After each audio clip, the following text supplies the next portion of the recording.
I now use the Canon R6 Mark II for all my headshot work.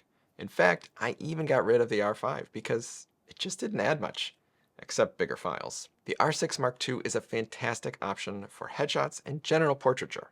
This camera body gets daily use in my studio and on corporate location jobs.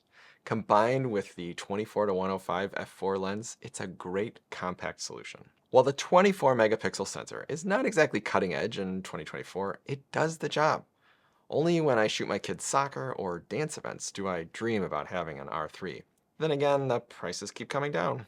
In my work, redundancy is more important than the latest and greatest sensor or speed. I wish I could justify an R3 for headshots, but I can't. My clients expect me to make them look great on camera. Period. Nobody cares which camera I use. I was thinking this video would be more of a deep dive into the camera's features, but I honestly got a little bored with looking up the specs. The fact is, for a headshot or portrait, you don't need a million frames a second with autofocus that knows where the subject is going to be. Just where the subject is, please. So I decided to run through how I use the camera in practice and what accessories I use with it and why.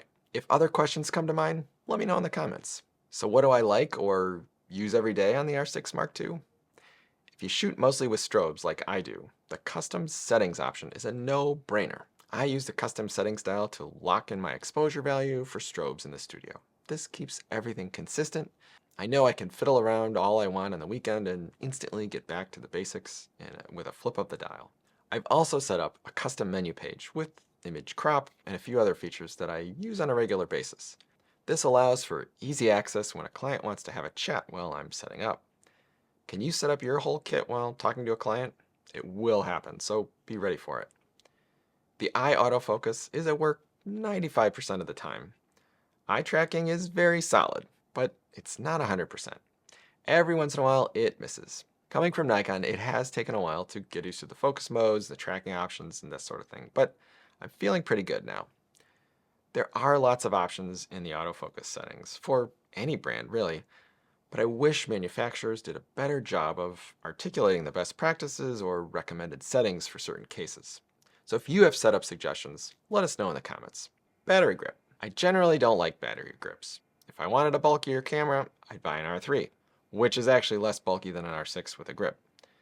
But sometimes I need the camera to last several hours on the tripod. Maybe I'm in an event with headshots throughout the day. I don't want to have to disconnect everything to change the batteries. Although it is easier to do now with Capture One. So the battery grip is nice to have for certain cases, but is it critical? No. The subscribe button.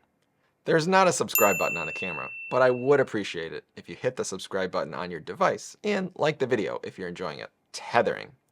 I tether the vast majority of the time. Capture One now saves images to both the SD card and a laptop for Canon cameras. Not having to run cards around the studio from camera to laptop is great. The tethering functionality is pretty solid these days. I've been testing out the Capture One live options as well, so I can share previews to a website in the studio. It's scary fast. Or I can send a watermarked proof gallery directly to my clients without having to send the images to Pixieset first. This is great. Capture One does have a new feature called Retether that lets you disconnect the camera, shoot, and then reconnect. Your images are supposed to be populated back into the session. The idea is that you can unplug during a session to get extra angles that you can't reach with your tether cable. I love this in theory, but in practice, it just starts putting images from past shoots into whatever session I open. It needs to be a little smarter about when to start dumping images into a folder or session.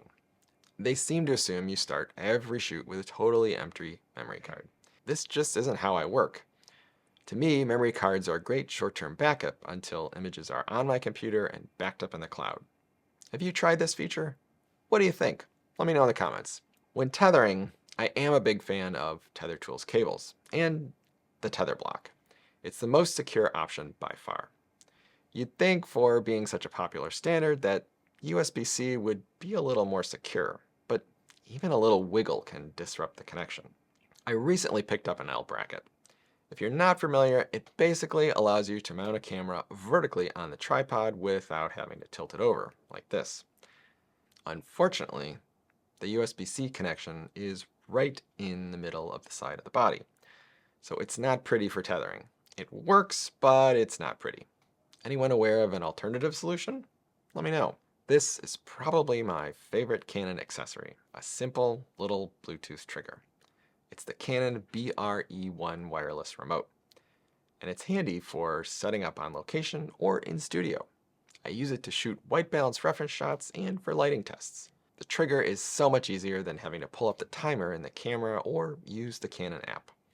It's also great for shooting a bunch of YouTube thumbnail selfies. And it's cheap, maybe 50 bucks. Speaking of Canon apps, I just don't use them. They're still clunky at best. Why it's so hard for camera makers to maintain a polished app for their cameras baffles me. Until they figure it out, I may just order myself a second trigger. Video and YouTube. The R6 Mark II is great for video. I've been cranking out YouTube videos with it for the past couple of years. Coming from Nikon, I've adapted without much trouble. Video, of course, gets complex very quickly. And I feel like this camera lets me scratch the surface of that complexity or go deeper if I want. Don't forget about using the custom settings here too for consistent exposure. With more options in video, it's very easy to forget something in a rush to hit record. To wrap up, the R6 Mark II is perfect for running a headshot or portrait business. It's got all the latest autofocus tech and mirrorless refinements you need without the blazing speed of the top-end cameras and price that likely won't make you any more money as a portrait photographer. If you haven't upgraded to mirrorless and run a portrait business, it's time to take a look. Do you have any other questions about how I use this camera in my headshot business? Let me know in the comments. Thanks for watching, and we'll see you next time.